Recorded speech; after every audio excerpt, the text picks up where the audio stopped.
So on August 28th of 1967, a group of about 200 folks marched from the north side of Milwaukee to the south side. These 200 people were predominantly young people, and they marched under the banner of fair and open housing. So at the time, there were no laws protecting people who wanted to live wherever they wanted to. So it was actually legal to discriminate. The north side was predominantly African American, as it is today, and the south side was predominantly white. This first march on August 28th, when they got to the south side, they were met with resistance from angry white Southsiders that didn't want them in their neighborhood.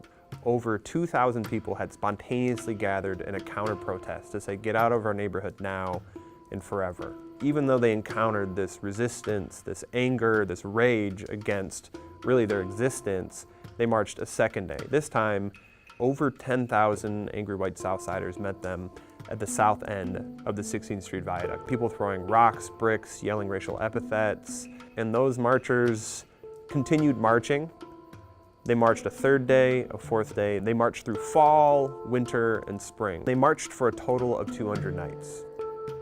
So in the 50 years since the open housing marches, it really feels like the story of what happened has been lost through the fog of time, through the fog of racism. So starting on August 28th of 2017, 50 years after the first march, an initiative named 200 Nights of Freedom is kicking off.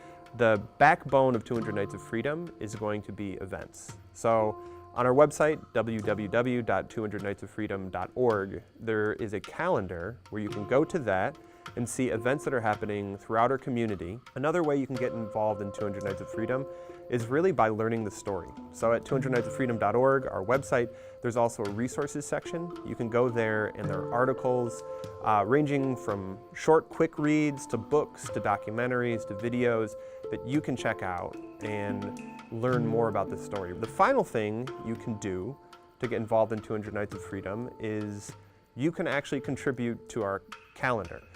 Every event on our calendar is being contributed from an institution, an organization, an individual here in Milwaukee, ranging from our biggest institutions, then down to just individuals. There are artists, there are activists, there are even people who don't identify as any of those things who have said, I want to get involved, I have an event that I want to contribute. But 200 Nights of Freedom is what our community will make it. You're part of that community, so 200 Nights of Freedom can be entirely in your hands to figure out what we need today to build the Milwaukee we need.